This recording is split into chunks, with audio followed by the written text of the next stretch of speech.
Ito yung unang gabi nila Mama Dog at ng mga puppies niya dito sa amin. After sa pound, dinala sa mag-a-adapt sana sa kanila.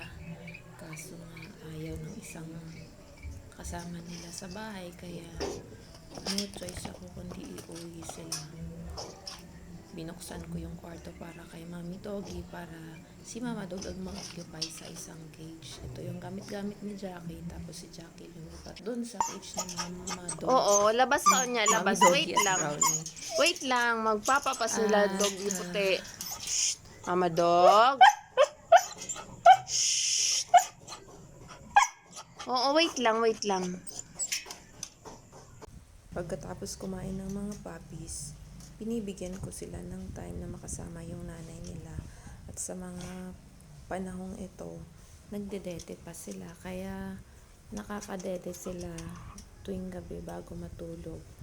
Tapos pag napagod na sila sa kakalaro, kukunin ko na yung mga tuta, ibabalik dun sa cage nila. Ngayon, ang lalaki na nila. Si Betty si Cupcake na ihatid ko na kahapon, Saturday, July 20 sa kanyang bagong pamilya. Kasi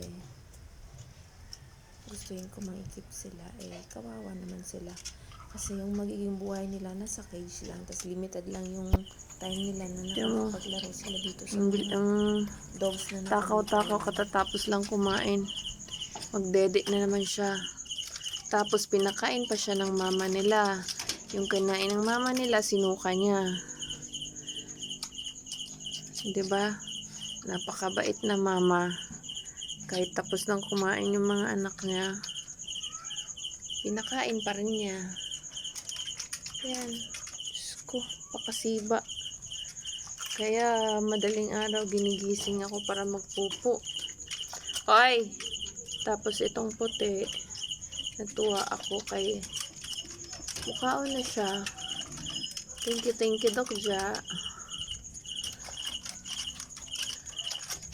Okay na ang pupo niya. Gahilak siya kaya nagtubol. Ayan, ang liksi-liksi na. Oh, king-king si mong mama ni mong gisimhot. Ano, namimilit talaga siya.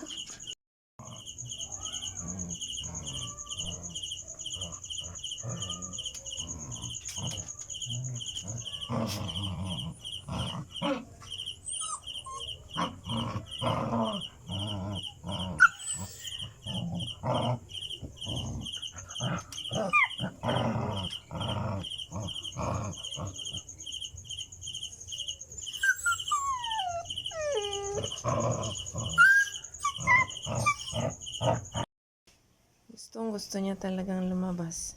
Maputik pa yung daanan namin. May parting maputik, hindi kasi siya naglalakad ng ng maayos.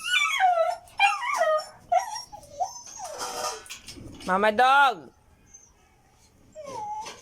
Gipagawas ka para mo ihi. Masamad na sa yero imong kuan, masamad na imong tail. Ngayon, kahapon tsaka ngayon sana hindi naiinit para mamayang uulan. Para mamaya tuyo na yung putik dyan sa labas. May labas ko siya. Ayaw din na kay masukos brownie.